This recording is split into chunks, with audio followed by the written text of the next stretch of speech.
Hello friends, good afternoon. Remedy physics class में आपका most welcome है। मैंने आपका जो वीडियो जो कंटिन्यू चल रहा था उसमें कुछ डिसकंटिन्यू हो चुका था, कुछ पर्सनल रीज़न था इस कारण से। ठीक है, अब आपका जो भी वीडियो होगा, चाहे वो 11th का हो, 12 का हो या कॉम्पिटिटिव क्लासेज का हो, आपको कंटिन्यू वीडियो मिलेगा। ठीक है, कंटिन्यू आपके हर एक क्लासेज होंगे और बहुत ही बेटर तरीके से। पहले बहुत बच्चों का शिकायत ये था कि सर थोड़ा सा वॉल्यूम को और थोड़ा सा अच्छा कीजिए। मैंने हर एक व्यवस्था आपके लिए किया है। ठीक है, मैं हर एक इम्प्रूवमेंट, जैसा कमेंट आप करते हैं कि सर ये इम्प्रूवमेंट कीजिए आप अपने वीडियो में, आप अपने लेक्चर में, मैं उस तरह से अपने लेक्चर्स को इम्प्रूव करने की कोशिश करता हूँ और अपना बेस्ट देने का कोशिश करता हूँ। ठीक है, तो मैं अगर आप लोगों के लिए इतना स्ट्रगल कर रहा हूँ, मेहनत कर रहा हूँ, तो आप लोगों की भी एक अथॉरिटी बनती है कि आप हमारे चैनल को ज़रूर से ज़रूर सब्सक्राइब करें, लाइक करें, शेयर करें। क्योंकि ये आपको करने के लिए आपको कोई कॉस्ट देने की कोई भी आपको किसी भी तरह का कॉस्ट देने की ज़रूरी नहीं है। ये फ्री ऑफ कॉस्ट में आपको सारे वीडियो क्लासेस आपको मिलते हैं। इसलिए आपसे काइंडली रिक्वेस्ट है कि आप हमारे चैनल को लाइक करें, सब्सक्राइब करें और जितना ज़्यादा से ज़्यादा हो सके आप शेयर कर सकें। ठीक है, तो चलिए हम लोग अब जो जहाँ तक हमारा टॉपिक हुआ था उससे आगे, ये टॉपिक हमारा 11th क्लास का हमारा चल रहा था, डायमेंशन एंड डायमेंशनल एनालिसिस। उसमें 7 नंबर टॉपिक तक हम लोग कंप्लीट कर चुके थे। ये लास्ट टॉपिक है इस चैप्टर का। लास्ट टॉपिक आपका लिमिटेशंस ऑफ डायमेंशनल एनालिसिस। ठीक है, ये आपको क्या है, लिमिटेशन ऑफ डायमेंशनल एनालिसिस। ठीक है, इसमें कहा जाता है हर एक चीज़ का मेरिट और डिमेरिट भी होता है। ठीक है, तो हर एक चीज़ का एक क्या होता है कि लिमिट होता है। तो उसी तरह से डायमेंशनल एनालिसिस का बहुत सारा हम लोगों ने बेनिफिट देखा था कि किसी भी फार्मूला को हम लोग क्या कर सकते हैं, डायरेक्टली चेक कर सकते हैं कि वो फार्मूला हमारा राइट है या रॉन्ग है। ठीक है, और भी बहुत तरह से इसका एप्लीकेशंस वगैरह हम लोग देखे थे। ठीक है, तो वहाँ उसका बेनिफिटेबल पॉइंट हम लोग देखे थे। और यहाँ कुछ हर एक चीज़ का क्या होता है, कुछ ना कुछ एक लिमिट होता है। तो यहाँ भी डायमेंशनल एनालिसिस का कुछ लिमिट है, उसके बारे में ऑलरेडी मैं बोर्ड पे आपको राइट कर चुका हूँ। इसको आप समझते जाइए, फिर इसके बाद ये टॉपिक आपका कंप्लीट हो जाएगा। इसके बाद हम लोग फिर क्वेश्चंस वगैरह बनाएंगे और आपका ये चैप्टर पूर्ण रूप से कंप्लीट हो चुका होगा। ठीक है, तो चलिए आगे देखते हैं। लिमिटेशन ऑफ डायमेंशनल एनालिसिस, ये आपको शायद थोड़ा सा यहाँ डिफ्लेक्शन हो रहा होगा, रिफ्लेक्ट कर रहा होगा। Dimensional analysis, limitation of dimensional analysis कि डायमेंशनल एनालिसिस का क्या लिमिट है। ठीक है, इस चीज़ को हम लोग यहाँ पे देखेंगे।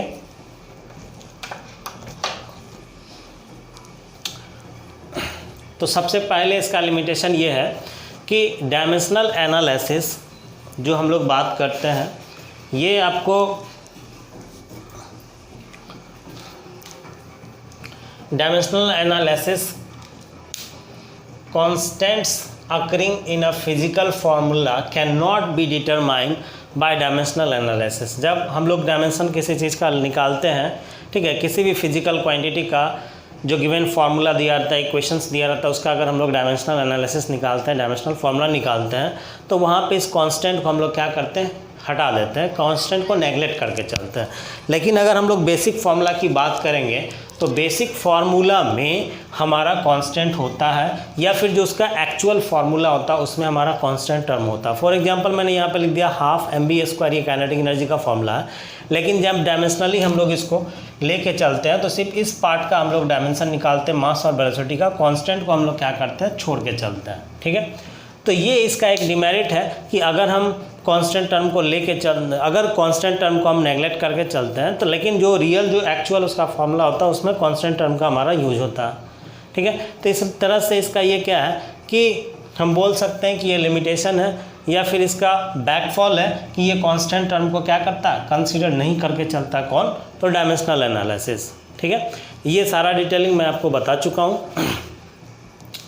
अगर इसको आप थोड़ा सा देखना चाहेंगे तो आप देख सकते हैं, जैसे कि डायमेंशनल एनालिसिस का अगर हम लोग निकालते हैं तो के का क्या हो जाएगा, यहाँ पे मास का m लिखते हैं और v का LT -1 और यहाँ पे पावर 2 है तो ये भी 2 हो जाएगा, ये भी 2 हो जाएगा। ml2 t-2 ये हो जाएगा काइनेटिक एनर्जी का फॉर्मूला हो जाएगा। तो यहाँ पे आपको कांस्टेंट टर्म का यूज़ किया नहीं किया, लेकिन जब हम लोग इससे कोई भी अगर हम लोग इसका कंसीडर करते हैं, कैलकुलेशन करते हैं काइनेटिक एनर्जी का, तो मास हाफ को हम लोग कंसीडर करके चलते हैं। तो इस तरह से दोनों फार्मूला में थोड़ा सा वेरिएशंस हो जाता है, ठीक है, किसका, तो कांस्टेंट टर्म का। तो इसलिए इसका एक क्या हो गया, लिमिटेशन हो गया, ठीक है। They have to be determine either by experiment और मैथमेटिकल एनालिसिस। ये जो हम लोग कांस्टेंट टर्म लेके चलते हैं, ये डायमेंशन से नहीं बल्कि ये एक्सपेरिमेंट से, जो एक्सपेरिमेंट्स हम लोग क्या करते हैं, प्रूव किए हुए रहते हैं फार्मूला को, या मैथमेटिकल टर्म से जो हम लोग उसको प्रूव करते हैं फार्मूला को, तो वहाँ से हमारा कांस्टेंट आता है। डायमेंशनल एनालिसिस से कांस्टेंट टर्म हमारा नहीं आता, उसमें हम लोग यूज़ नहीं करते हैं। आगे देखते हैं। Dimensional analysis can not be use to determine relation involving trigonometricals and exponentials function. Exponential function हो या ट्रिगोनोमेट्रिकल, फॉर एग्जांपल मैंने यहाँ पे लिखा ये टॉ है, टॉ इक्वल पी साइन थीटा है। टॉ का मतलब होता है यहाँ पे टॉर्क, टॉर्क का जो बेसिक फॉर्मूला हमारा क्या होता है, पी साइन थीटा होता है। लेकिन जब हम लोग यहाँ पे इसका डायमेंशन निकालते हैं तो यहाँ पे भी साइन थीटा को हम लोग क्या करते हैं, नेगलेक्ट करके चलते हैं, ठीक है। तो इसलिए dimensional analysis can not be use to determine relationship involving trigonometrical या एक्सपोनेंशियल टर्म जो भी होता है, उसमें हम लोग डायमेंशनल एनालिसिस का जब कैलकुलेशंस करते हैं तो ट्रिग्नोमेट्रिकल और एक्सपोनेंशियल फंक्शन का यूज़ नहीं करते हैं। तो यहाँ से इसको हटा कर, जिस तरह से इसको हमने कॉन्स्टेंट को हटाया, तो यहाँ से हम ट्रिग्नोमेट्रिकल टर्म को हटा के चलते हैं, ठीक है। Dimensional analysis can not be use to determine, dimensional third point आपका है, dimensional analysis cannot be used to determine the exact form of physical relations that it means consist of more than one or two terms। अगर हम लोग कहीं पे dimensional analysis can not be use to determine exact form, dimensional analysis से हम किसी formula का exact form हम लोग नहीं निकाल सकते हैं। अगर कोई ऐसा टर्म है जहाँ पे मान के चलिए कि मास हमारा या फिर कुछ वैसा फिजिकल क्वांटिटी है जो 2 बार हमारा यूज हो रहा, तो उस कंडीशन में हमारा जो फार्मूला होता है वो एग्जैक्ट डायमेंशनल एनालिसिस से हम लोग उस फिजिकल क्वांटिटी को एक्सप्रेस नहीं कर पाते हैं, ठीक है। फोर्थ आपका है dimensional analysis cannot be used to derive the exact form of physical relations if the physical quantity depends upon more than 3 physical quantities such as mass, length and time। अब यहाँ से एक बात आपको समझ में आ रही होगी, समझ में बात ये आ रहा होगा कि अगर हम लोग क्या करते हैं,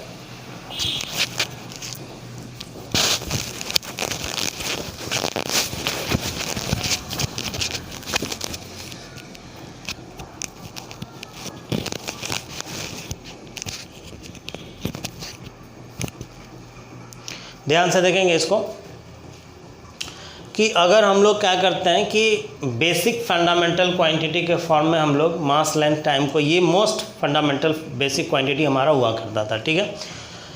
तो ये जो हमारा मास, लेंथ, टाइम है, अगर इसके अलावा कोई और बेसिक क्वांटिटी हमारा यूज होता है तो वहाँ पे डायमेंशनल फार्मूला का एग्जैक्ट क्वांटिटी निकाल पाना या एग्जैक्ट उस फिजिकल क्वांटिटी का फॉर्मूला निकाल पाना हमारा क्या होता है, डिफ़िकल्ट होता है, ठीक है।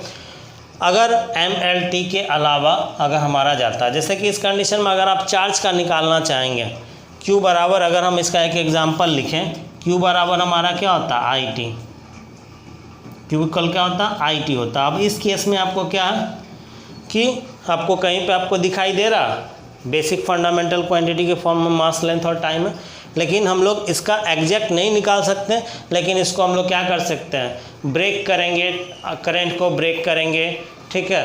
करंट को ब्रेक करेंगे किसके, पोटेंशियल के फॉर्म में, और वर्क डन के फॉर्म में ब्रेक करेंगे, फिर वहाँ से हम लोग कैलकुलेशन करके आगे इसको ड्राइव कर सकते हैं। लेकिन टू द पॉइंट अगर आप एग्जैक्ट अगर इसका निकालना चाहेंगे तो ये हमारा नहीं निकलेगा। क्यों? क्योंकि ये जो क्वांटिटी हमारा चार्ज डायरेक्टली मास, लेंथ और टाइम पे डिपेंड नहीं करता है, ठीक है। तो ये बात आपको समझ में आ चुका होगा। इसका मैं आपको डायमेंशन क्वेश्चंस के ड्यूरेशन में मैं आपको बता के निकाल के दिखा दूंगा, ठीक है। अब यहाँ से अगर चलते हैं, dimensional analysis does not indicate weather a physical quantity is a scalar और वेक्टर। तो ये आपको ऑलरेडी पता है कि अगर हम बात करते हैं, किसकी बात करते हैं, डायमेंशनल क्वांटिटी की अगर बात करेंगे, डायमेंशनल एनालिसिस की अगर हम बात करेंगे, तो डायमेंशनल एनालिसिस कभी भी हमको ये इंडिकेट नहीं कर सकता है कि वो कौन सा फिजिकल क्वांटिटी है। फॉर एग्जांपल में आप हमको बता दें, जैसे मैं यहाँ पे लिखता हूँ कि x कोई हमारा फिजिकल क्वांटिटी है और x का डायमेंशनल फार्मूला हमारा mLT-2 है, ठीक है। तो इसको आप देख करके आप कैसे बता सकते हैं कि ये हमारा जो है सो वेक्टर क्वांटिटी है कि स्केलर क्वांटिटी है, तो आप इसको देख करके नहीं बता सकते हैं। तो इसलिए हम लोग क्या बोल सकते हैं कि dimensional analysis can not indicate the physical quantity is either scalar quantity और वेक्टर क्वांटिटी। कि फिजिकल क्वांटिटी का जो हम लोग डायमेंशनल एनालिसिस कैलकुलेट कर रहे हैं, निकाल रहे हैं, तो वो हमारा रियल में वेक्टर क्वांटिटी है या फिर स्केलर क्वांटिटी है, ये हम लोग डायमेंशनल एनालिसिस से फाइंड आउट नहीं कर सकते हैं, ठीक है। तो ये सारे इसके लिमिटेशंस थे, 5 लिमिटेशन थे। इस 5 लिमिटेशंस को आप राइट डाउन कर लें, ठीक है। और इसी के साथ में आपका डायमेंशन एंड डायमेंशनल एनालिसिस जो था, ये पूरा का पूरा टॉपिक आपका कंप्लीट हो चुका। अब हम लोग क्वेश्चन जो इम्पोर्टेंट क्वेश्चंस जो हमारे एग्ज़ाम में, चाहे वो हमारा बेसिक एग्ज़ाम हो, दैट मीन्स 11th का एग्ज़ाम हो या कॉम्पिटिटिव एग्ज़ाम हो, किस तरह से क्वेश्चंस पूछे जाते हैं उसको हम लोग आगे देख लेते हैं, ठीक है। तो आप इसे सबसे पहले राइट डाउन करें।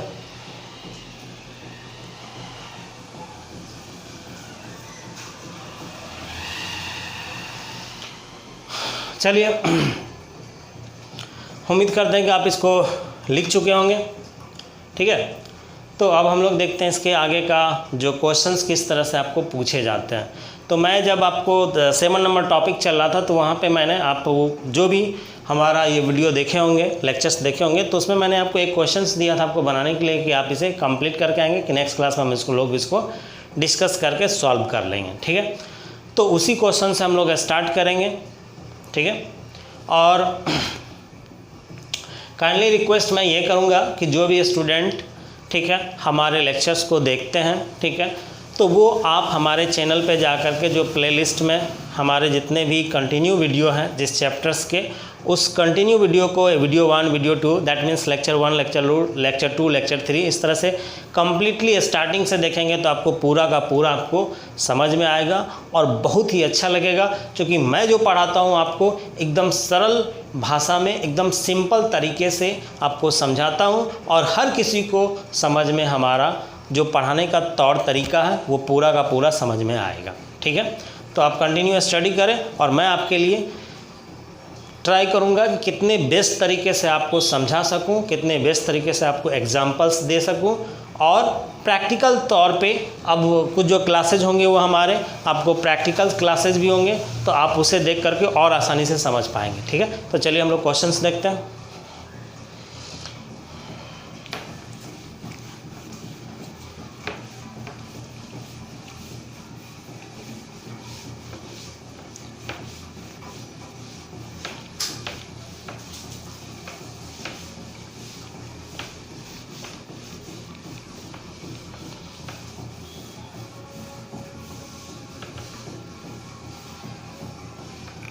जैसे एक क्वेश्चंस मैं यहाँ लिखता हूँ जो कि प्रीवियस क्लास में क्वेश्चंस आपका था, क्या था, फाइंड द डायमेंशन ऑफ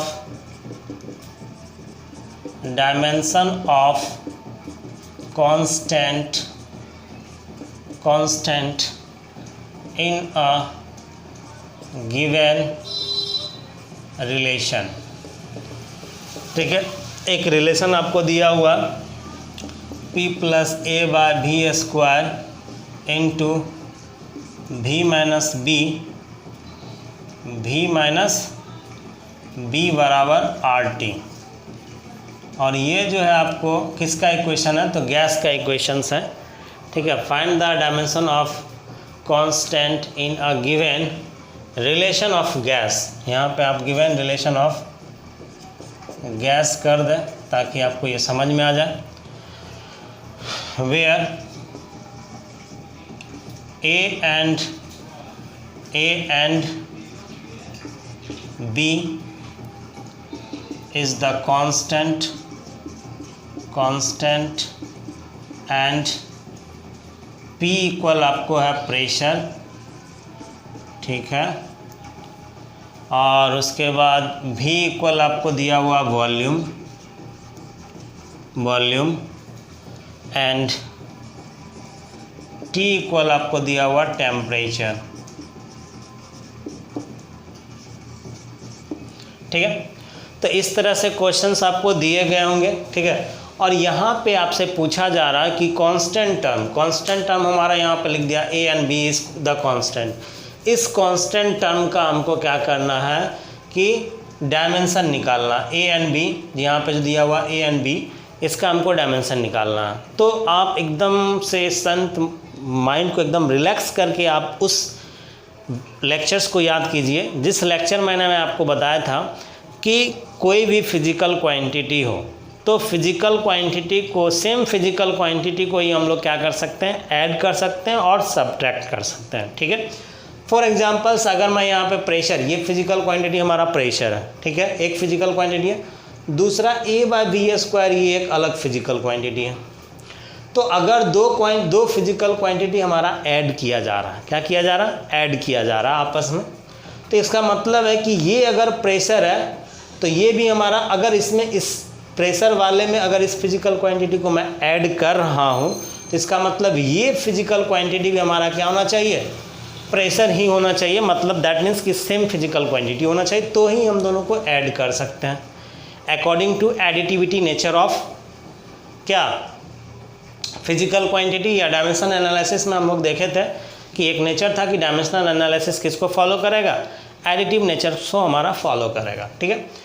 तो इसको हम लोग क्या कर सकते हैं, ऐड कर सकते हैं। तो यहाँ से ये कंफर्म हो गया कि A/V² जो हमारा दिया हुआ ये भी हमारा क्या होगा, प्रेशर होगा। इसलिए क्योंकि ये प्रेशर के साथ में क्या, यहाँ तो आपको क्लियर दिया हुआ कि ये प्रेशर है, इस टर्म के बारे में आपको नहीं दिया हुआ, लेकिन ये ऐड दिया हुआ, ऐड का सिंबल बीच में डाला हुआ, इसका मतलब ये दोनों हमारा क्या होगा, सेम फिजिकल क्वांटिटी होगा। ठीक इसी तरह से अगर हम यहाँ चलते हैं, यहाँ सब्ट्रैक्शन दिया हुआ, सब्ट्रैक्ट किया हुआ, वॉल्यूम है हमारा, वॉल्यूम में से B को घटाया, सब्ट्रैक्ट किया हुआ, इसका मतलब ये है कि यहाँ जो B हमारा फिजिकल क्वांटिटी है, जो कि हमारा किससे, B जो कि हमारा वॉल्यूम है, वॉल्यूम एक फिजिकल क्वांटिटी है, इसमें से अगर हम B को घटा रहे हैं, इसका मतलब B भी हमारा कौन सा फिजिकल क्वांटिटी होना चाहिए, वॉल्यूम होना चाहिए। तो ही हम क्या कर सकते हैं, सब्ट्रैक्ट कर सकते हैं, तो ही हम क्या कर सकते हैं, सब्ट्रैक्ट कर सकते हैं, ठीक है। तो यहाँ से आपको ये क्वेश्चंस क्लियर हो चुका।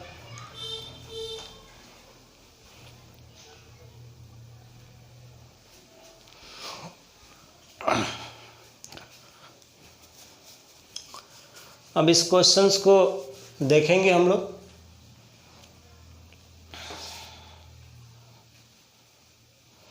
देखिए शायद लाइट का प्रॉब्लम हो गया, लेकिन फिर भी आपको दिख रहा होगा, तो हम लोग सॉल्व कर लेते हैं।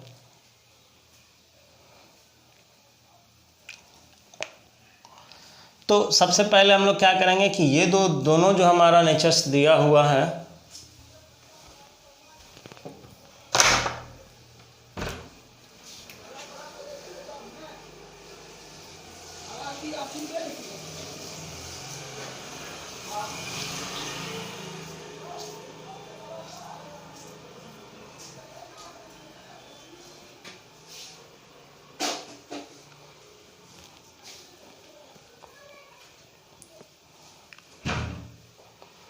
देखें यहाँ पे, तो ये जो हमारा दिया हुआ है, तो इसको हम लोग यहाँ से समझ में आ गया, ठीक है। तो इसको सॉल्व कैसे करेंगे, तो लिखेंगे इसका सॉल्यूशन अगर इसका हम लोग लिखते हैं तो इसका मतलब है कि ये अगर P है तो ये भी हमारा क्या, P ही है, मतलब प्रेशर है। तो प्रेशर का डायमेंशनल फार्मूला हमारा क्या होता है, तो प्रेशर का हमारा डायमेंशनल फार्मूला होता है फोर्स, प्रेशर इक्वल क्या होता है, फोर्स पर यूनिट एरिया होता है। इसको और हम लोग लिखेंगे तो फोर्स का डायमेंशनल फार्मूला हमारा क्या होगा, mLT-2 bye mLT-2 by area का हमारा क्या होगा, L इंटू एल होगा। तो फाइनली अगर हम लोग इसको निकालते हैं तो ये हमारा क्या होगा, एक एल एल यहाँ से कैंसिल हो जाएगा। तो प्रेशर का डायमेंशनल फॉर्मूला हमारा आ जाएगा ml-1 और T-2 हो जाएगा। ठीक है, लेकिन यहाँ पे जो आपको दिया गया इक्वेशन है, ये इक्वेशन आपको क्या दिया हुआ, P + a/v²। तो यहाँ से ये दोनों हमारा क्या होना चाहिए, इक्वल होना चाहिए। ये हमने प्रेशर का निकाल के रख लिया ताकि हमें यहाँ यूज कर सके हम। तो यहाँ से ये दोनों क्या हमारा इक्वल है, P और a/v²। अब इस टर्म को अगर हम लोग यूज करते हैं तो P इक्वल आपका क्या हो सकता है, a/v²।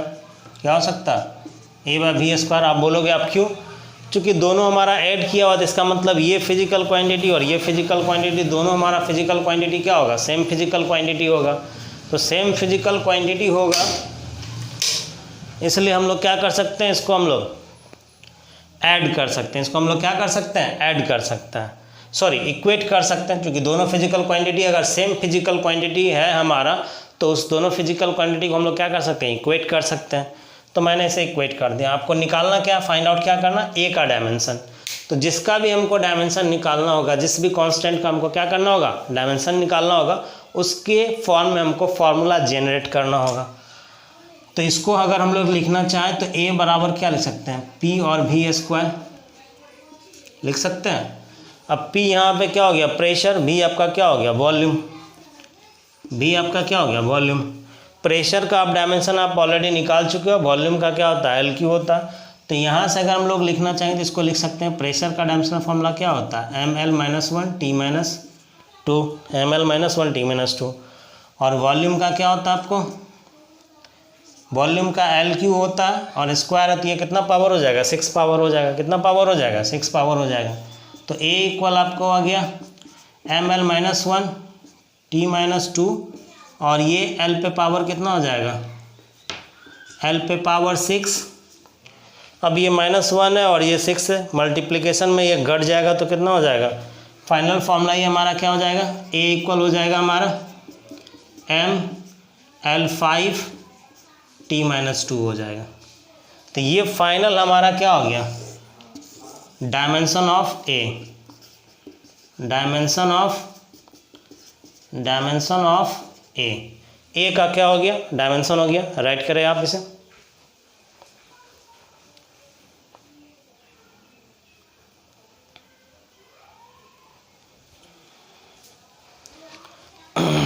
ठीक है, ए का डायमेंशन हो गया। अब इसी तरह से हम लोग क्या करेंगे, इसका डायमेंशन निकालेंगे। तो जब आप इसका डायमेंशन निकालेंगे, पहले आप क्वेश्चंस राइट कर चुके होंगे, पॉज करके आप क्वेश्चंस राइट कर लें।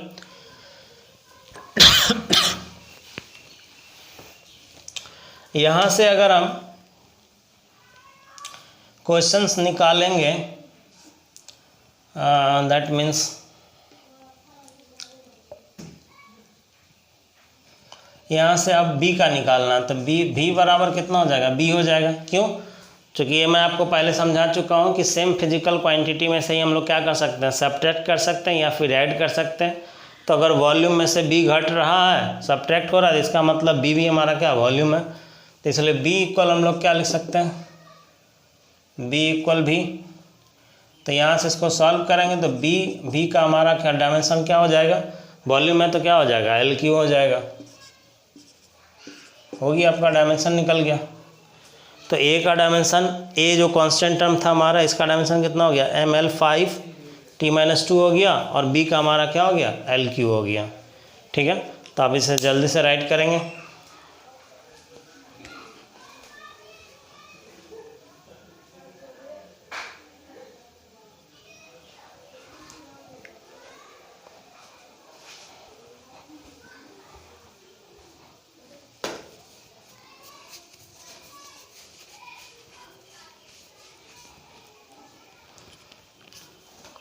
चलिए एक क्वेश्चन कम से कम और हम लोग कर लेते हैं।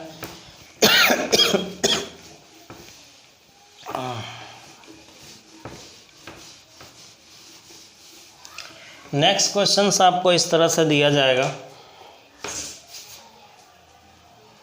क्वेश्चंस आपको दिया जाएगा, चेक द डायमेंशनल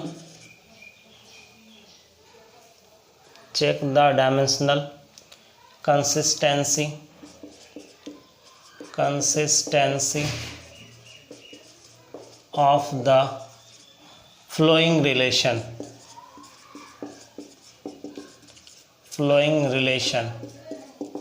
कोई भी रिलेशन आपको दे दिया जाएगा और कहा जाएगा चेक करना आपको consistency of dimensional consistency of the flowing relation. Dimensional consistency मतलब जो इक्वेशन, जैसे कि हम यहाँ पर दे देते हैं आपको इक्वेशंस आपको दिया हुआ है, F S equal half M V square minus half M U square.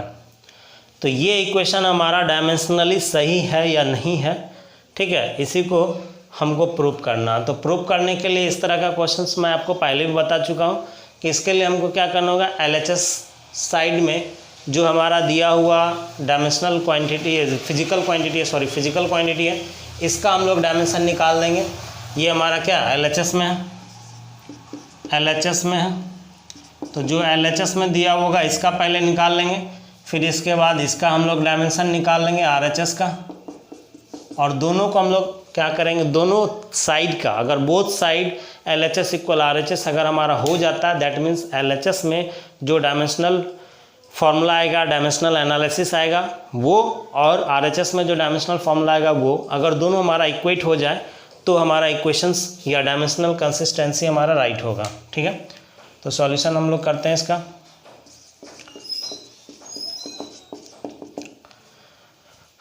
LHS में आपको दिया हुआ क्या, FS, यहाँ पे सॉरी मैंने एक चीज़ आपको नहीं लिखा, आप लिख लिए यहाँ पे। गिवन इक्वेशन क्या है, वेयर F इक्वल फोर्स है, S इक्वल डिस्प्लेसमेंट है, M इक्वल मास है, ठीक है, V इक्वल आपको फाइनल वेलोसिटी है, U इक्वल आपको इनिशियल वेलोसिटी, ठीक है, समझ गया।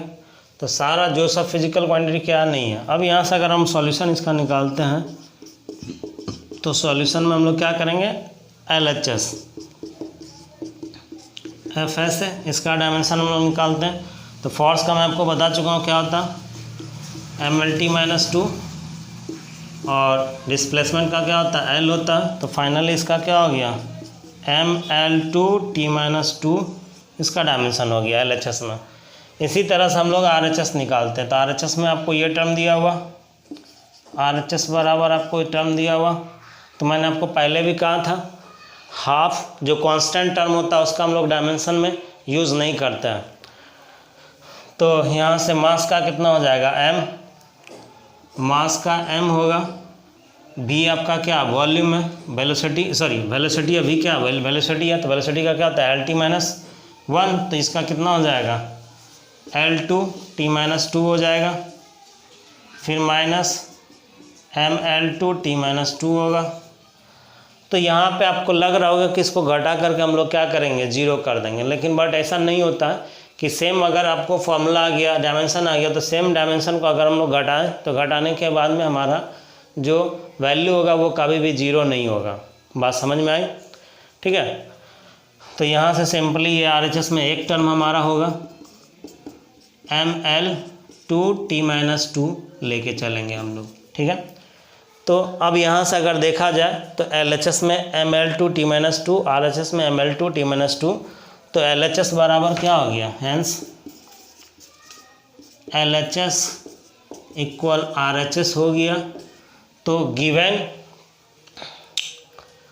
LHS इक्वल RHS हो गया, तो यहाँ से हम लोग लिख सकते हैं hence given dimensional consistency is right, या फिर गिवन इक्वेशंस इज राइट, या इस तरह से दे सकते हैं, या फॉलो कर रहा हमारा, क्या कर रहा है, इसको फॉलो कर रहा। हैंस गिवन डायमेंशनल, हेंस, या फिर यहाँ से लिख सकते हैं it show the dimensional consistency, hence it show the, hence given equation show the dimensional consistency। ठीक है, लिखे अब।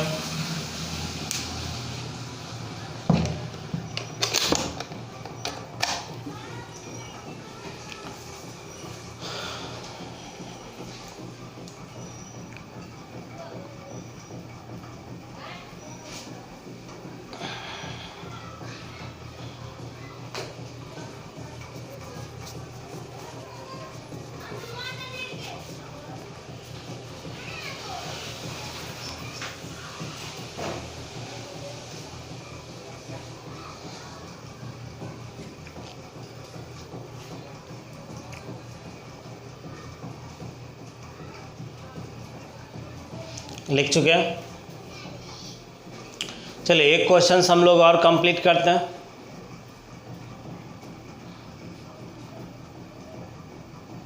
ठीक है, तो एक क्वेश्चन और हमारा बनता है, कम से कम एक क्वेश्चन और हम लोग कंप्लीट करते हैं। उम्मीद करते हैं कि ये पूरा का पूरा आपको समझ में आ रहा होगा।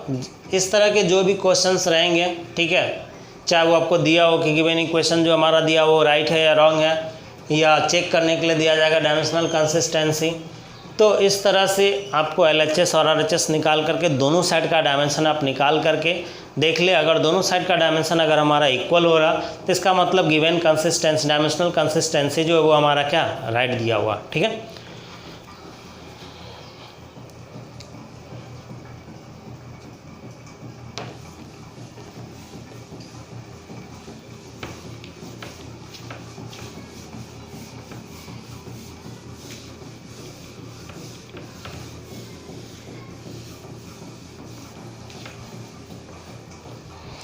अब एक क्वेश्चन आपको इस तरह से दिया जाएगा।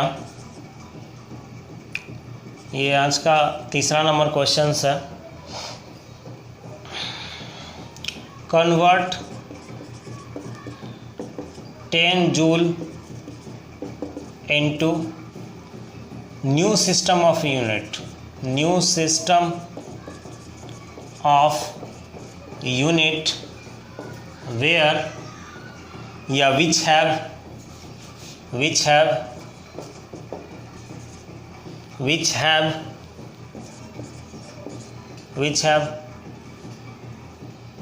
10 ग्राम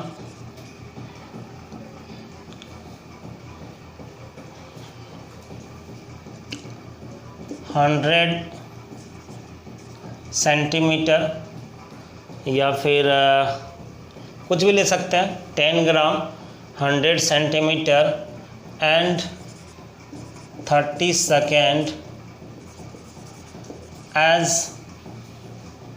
fundamental unit।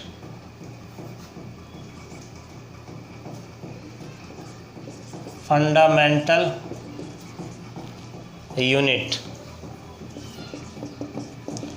क्वेश्चंस आपको यूनिट्स लिख दें।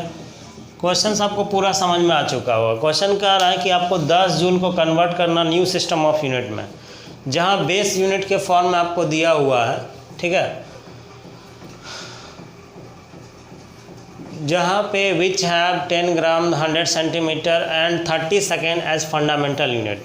इस तरह से आपको फंडामेंटल जो न्यू यूनिट हमको दिया जिसमें हमको निकालना है, वहाँ फंडामेंटल यूनिट आपको क्या दिया हुआ, 10 ग्राम 100 सेंटीमीटर और 30 सेकेंड दिया हुआ, और इसको आपको 10 जूल को कन्वर्ट करना उस न्यू सिस्टम ऑफ यूनिट में।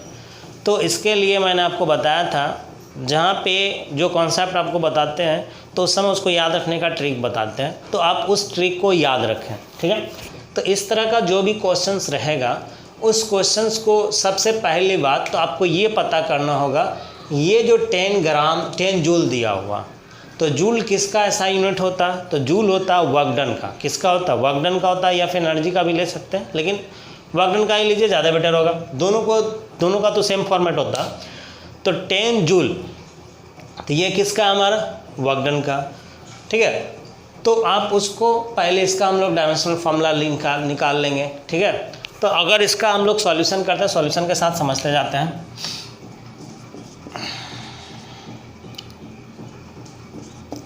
सॉल्यूशन की बात करेंगे तो यहाँ पे लिख सकते हैं joule is the SI unit of work done. इसका मतलब जिस क्वांटिटी को हमको कन्वर्ट करने के लिए कह रहा न्यू सिस्टम ऑफ यूनिट में, जिस फिजिकल क्वांटिटी को हमको कन्वर्ट करने के लिए किस में कह रहा न्यू सिस्टम ऑफ यूनिट में, वो फिजिकल क्वांटिटी हमारा क्या वर्क डन है। तो उस फिजिकल क्वांटिटी का सबसे पहले हम लोग क्या करेंगे, डायमेंशन निकालेंगे। तो यहाँ से वर्क का डायमेंशन हम लोग लिख सकते हैं। नाउ वर्क का डायमेंशन हमारा क्या हो जाएगा, वर्क का डायमेंशन क्या हो जाएगा हमारा, वर्क का डायमेंशन हो जाएगा हमारा क्या होता है, वर्क बराबर FS होता है। तो इसको हम लोग क्या लिख सकते हैं, सीधा लिख दीजिए आप ml2 T-2। तो यहाँ से अगर देखा जाए तो इसमें जो हमने आपको कहा था कि ABC के फॉर्म में, यहाँ से हम क्या करेंगे, सबसे पहले पावर निकाल लेंगे।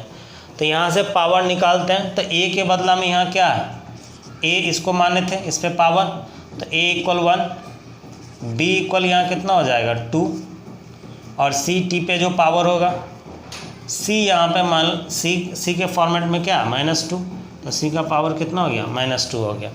तो इस तरह से सबसे पहले हम देखेंगे कि जिसको कन्वर्ट करने के लिए कहेगा वो कौन सा फिजिकल क्वांटिटी है, और उस फिजिकल क्वांटिटी का हम लोग क्या निकाल लेंगे, तो डायमेंशनल फार्मूला निकाल लेंगे। और डायमेंशनल फार्मूला से हम लोग जो फार्मूला यूज करेंगे उसमें जो ABC लिखते हैं हम लोग पावर के फॉर्मेट में, उस ABC का हम लोग क्या करेंगे, इसके फॉर्मेट से हमारा यहाँ पे जो पावर होगा हमारा, इसके फॉर्मेट से हम क्या करेंगे, इसका पावर का वैल्यू निकाल लेंगे, जो कि आगे यूज करेंगे। अब इसके बाद अगर बात करेंगे तो दोनों साइड का जो बेसिक क्वांटिटी है उसको एक जगह आप लिख दें। यहाँ पे SI यूनिट के फॉर्म में क्या है, SI यूनिट के फॉर्म में, SI यूनिट के फॉर्म में आपको दिया हुआ क्या, तो जो बेसिक यूनिट है SI के फॉर्म में उसको हम लोग लेके चलेंगे। तो मास N बराबर, इसको N1, ये N1 का वैल्यू दिया हुआ, N1 बराबर कितना हो गया 10 जूल। अब M1 बराबर क्या होगा 1 kg, क्योंकि SI यूनिट में क्या होता है kg होता है। L1 बराबर कितना होता है 1 मीटर, लेंथ है, मास है, लेंथ है, और टाइम T1 बराबर हम लोग क्या लिख सकते हैं 1 सेकेंड, क्योंकि सेकेंड ही होता है SI यूनिट। और एक तरफ हम लोग लिख देते हैं किसका, new system of unit, system of unit. इसमें हमको N2 का वैल्यू, चूँकि यही N1 को कन्वर्ट करना होगा हमको किस में, एक नया के फॉर्म में, तो उसी का तो वैल्यू हमको निकालना है। तो N2 का वैल्यू हमको निकालना है यहाँ, N2 का, इसी का वैल्यू हमको न्यू सिस्टम ऑफ यूनिट में क्या होगा उसको हमको कन्वर्ट करना। ये ऐसे समझिए जैसे कि रुपीज़ और डॉलर होता, तो रुपया को हमको डॉलर में कन्वर्ट करना, तो उसका कुछ बेसिक पॉइंट लेके चलते हैं ना, तो ठीक उसी तरह से हमने इसका बेसिक पॉइंट लेके चला, न्यू सिस्टम ऑफ यूनिट में हमको क्या करना, कन्वर्ट करना। N2 का वैल्यू हमको निकालना, और जिसका वैल्यू हम लोग को फाइंड आउट करने का रहेगा उसको हमेशा M2 के फॉर्म में लेके चलेंगे, और उसको हमेशा नीचे में रिस्पेक्ट के फॉर्म में लिखेंगे, ठीक है। तो यहाँ से M2 का वैल्यू देखिए, मास आपको दिया हुआ कितना 10 ग्राम, 10 ग्राम। उसके बाद L2 का वैल्यू कितना दिया हुआ 100 सेंटीमीटर आपको दिया हुआ, ठीक है। और टाइम का वैल्यू आपको दिया हुआ कितना 30 सेकेंड दिया हुआ, ठीक है। अब याद कीजिए कि जब एक सिस्टम ऑफ यूनिट से दूसरे सिस्टम ऑफ यूनिट में कन्वर्ट करने के लिए मैंने आपको एक फार्मूला बताया था। क्या फार्मूला बताया था, तो ये फार्मूला बताया था N2 इक्वल आप लिखेंगे N1 into M1 bye M2 पे power A into L1 bye L2 पे पावर B इंटू T1/T2 पे पावर C। लिखे थे ये फॉर्मूला। यहाँ N1 का वैल्यू आपको ये रहा, N1 का वैल्यू N1 ये 10, तो यहाँ से हमको N2 चाहिए, N1 का वैल्यू 10 लिख दिए। M1 के फॉर्म में कितना है आपको 1 kg, तो यहाँ पे लिख दे 1 kg। M2 के फॉर्म में कितना है आपको 10 ग्राम, लिख दिए। फिर इसके बाद L1 के फॉर्म में कितना 1 मीटर, और L2 के फॉर्म में आपको ये देखिए 100 सेंटीमीटर, तो नीचे लिख दिए 100 सेंटीमीटर। और पावर सबका देते जाइए। पावर इसका कितना, ABC का A का वैल्यू है A पे, इस पे 1, और B का वैल्यू कितना 2, और फिर C T1 का वैल्यू कितना 1 सेकेंड, और T2 का वैल्यू कितना 30 सेकेंड, और इस पे पावर कितना -2, C का वैल्यू -2 डाल दिए। अब यहाँ से जिसके फॉर्मेट में या जिस यूनिट में हमको न्यू सिस्टम ऑफ यूनिट में, मैंने आपको पहले बताया, जिस न्यू सिस्टम ऑफ यूनिट में हमको कन्वर्ट करने का रहेगा, उस न्यू सिस्टम ऑफ यूनिट में भैया मेरे क्या करना होगा, उसको रिस्पेक्ट में लिखना होगा। किस में लिखना होगा, रिस्पेक्ट में लिखना होगा। रिस्पेक्ट का मतलब क्या करना होगा, उसको नीचे में लिखते हैं, तो इसकी ये रिस्पेक्ट के फॉर्म में, जिसको हम लोग को कन्वर्ट करने का, जिसमें कन्वर्ट करने का रहेगा, उस यूनिट को हम लोग नीचे में लिखेंगे रिस्पेक्ट के फॉर्म में। और इसके नीचे वाले के अकॉर्डिंग, जिस न्यू यूनिट में हम लोग लिखना चाहते हैं, इसके अकॉर्डिंग हम लोग को किसके में चेंज करना होगा, जो हमको ये जो M1 और M2 का वैल्यू है, इसके रिस्पेक्ट में ऊपर वाले को हम चेंज करेंगे। तो ये ग्राम में है, तो इसको भी क्या करना होगा, ग्राम में चेंज। ये सेंटीमीटर में, तो ऊपर वाले को भी सेंटीमीटर में चेंज। ये सेकेंड में, तो सेकेंड में, ये तो रहेगा ही। तो नीचे वाले के रिस्पेक्ट में ऊपर को चेंज करना। पूरी बात तो समझ में आ रही होगी, ये बहुत बड़ा बात नहीं है। इस तरह से आप बहुत सारे क्वेश्चंस बनाए हुए हैं। फिर N2 बराबर 10 तो रहेगा ही, ये हमारा कितना हो जाएगा 10। ऊपर में ग्राम के फॉर्म में कन्वर्ट करना, तो बताइए, आप सभी को पता होगा, बचपन से आप पढ़ते आ रहे होंगे क्या, कि 1 kg में भैया मेरे कितने ग्राम होते हैं, तो 1000 ग्राम होते हैं। तो 1000 ग्राम को आप आराम से लिख दीजिए। तो यहाँ पे देख लीजिए 1000 लिख दिए, नीचे में 10 था। अब ग्राम लिखना ज़रूरी नहीं है, सब हट गया। पावर खाली लिखेंगे, पावर इस पर 1 है, नहीं डालेंगे कोई फ़र्क नहीं पड़ेगा। 1 मीटर है, सभी को पता है 1 मीटर में कितना सेंटीमीटर, तो 100 सेंटीमीटर होता है। तो यहाँ पे आप लिख दीजिए 100/100, तो नीचे है ही। पावर कितना है 2 है। बात समझ गया। थर्ड में आपको है कितना 30 सेकेंड नीचे है, ऊपर सेकेंड तो अपना यहाँ माइनस पावर है, इसलिए अगर इसको ऊपर ले जाए तो सिंपली ये पावर प्लस में चेंज हो जाएगा। तो 30 पे पावर डायरेक्टली 2 लिख दे, क्योंकि ये वाला टर्म ऊपर गया तो ये माइनस वाला क्या हो जाएगा, प्लस में कन्वर्ट हो जाएगा।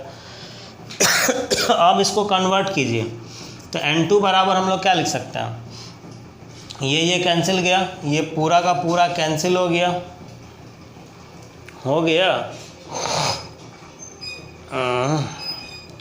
लेकिन थोड़ा सा क्वेश्चन में यहाँ इस पावर को थोड़ा सा वैल्यूएट करने के लिए इस क्वेश्चन में थोड़ा सा चेंजिंग कीजिए। ये 10 ग्राम है, इसको 100 ग्राम कर दीजिए और यहाँ पे एक 0 हटा दीजिए, ताकि उस अगर यहाँ पे नहीं कर देती, ये पूरा कैंसिल होकर के इस पावर का हमको यूज ही नहीं आ पा रहा। ठीक है, इसलिए मैंने ऐसा किया, ये 100 ग्राम कर दीजिए, 10 सेंटीमीटर कर दीजिए, कोई फ़र्क नहीं पड़ेगा। यहाँ वैल्यू हमने क्या चेंज किया, L2 का वैल्यू 10 सेंटीमीटर किया और इसका वैल्यू 100। ठीक है, तो अब यहाँ से अगर बात करेंगे, ये 1000 नीचे में कितना 100 ग्राम, तो यहाँ से कैंसिल होगा, 1 0 बचेगा। और यहाँ पे कितना किए हैं 10 सेंटीमीटर ही है, तो एक ऊपर का 0 हमारा 100 में तो ये कन्वर्ट होगा, 1 0 बचेगा, 1 0 हमारा बच जाएगा यहाँ पे। ठीक है, तो कुछ नहीं, अब यहाँ से क्या होगा 10 × 10 और यहाँ पे पावर है, तो 10 का पावर करेंगे तो कितना होगा 100, और फिर यहाँ 30 का पावर करेंगे कितना होगा 900। अब इसको लिखें 1 2 3 4 5 6, तो N2 बराबर हमारा कितना हो गया 9 × 10⁻⁶। ये क्या होगा, न्यू यूनिट हो जाएगा। बात समझ में आई? तो 10 जूल बराबर हमारा कितना आ गया, 10 जूल बराबर 9 × 10⁻, 10 जूल को हमने कन्वर्ट किया इसमें, तो 10 जूल बराबर कितना हो जाएगा, 9 × 10⁻6 न्यू यूनिट हो जाएगा। मतलब इसी 10 जूल का वैल्यू न्यू यूनिट में कितना हो जाएगा, 9 × 10⁻6 न्यू यूनिट हो जाएगा। तो यही आपका क्या हो जाएगा, आप इसको आंसर समझिए, या N2 का डायरेक्ट वैल्यू आपको से पूछेगा तो 9 × कितना हो जाएगा, 10⁻6 न्यू यूनिट हो जाएगा। तो आप इसे जल्दी से राइट डाउन करें।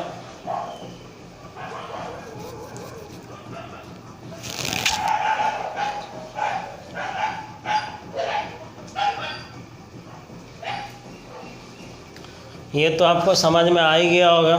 10 joule, convert 10 joule into new system of unit which have 100 gram, 10 centimetre and 30 second as fundamental units. ठीक है, तो इस तरह का जो भी क्वेश्चंस रहेगा वो आपको समझ में आ चुका है। सबसे पहले हम लोग क्या करेंगे, इसका निकाल लेंगे डायमेंशन, और डायमेंशन से हम लोग क्या करेंगे, ABC का पावर निकालेंगे, और फिर यहाँ से दोनों का जो सेपरेट करके यूनिट दिया होगा SI में या जो भी यूनिट में और न्यू सिस्टम में सबका वैल्यू पुट करेंगे, और वन सिस्टम से another new system of unit में कन्वर्ट करने के लिए मैंने ये फॉर्मूला आपको ड्राइव किया है। और इस फॉर्मूला में याद क्या रखना है, तो जिस सिस्टम में हमको कन्वर्ट करने का रहेगा, मतलब न्यू सिस्टम को हमेशा M2 में मान के चलेंगे, और जो गिवन सिस्टम रहेगा उसको M1 में लेके चलेंगे। क्यों? क्योंकि जिसके रिस्पेक्ट में हमको चेंज करने का रहता है उसको हमेशा क्या करते हैं, नीचे में लिखते हैं। बात समझ में आ गई होगी। तो आज की क्लास हम यहीं समाप्त करते हैं, और फिर से मैं आपसे काइंडली रिक्वेस्ट करता हूँ, प्लीज़ मैं आप लोगों के लिए मेहनत करता हूँ और भी मेहनत करूँगा, और जितना ज़्यादा से ज़्यादा हो सकेगा उतना बेटर तरीके से आपके क्वेश्चंस को सॉल्व करने की कोशिश करूँगा, और बेटर परफॉर्मेंस देने का कोशिश करूँगा। बट इसके लिए बस मेरा एक काम आपको करना होगा कि आप हमारे चैनल को लाइक करें, सब्सक्राइब करें और शेयर करें, ताकि मैं और भी वीडियो आपके लिए बना सकूं और भी अच्छे लेक्चर्स आपके लिए तैयार कर सकूं। ठीक है, तो आज के लिए इतना ही। Thank you.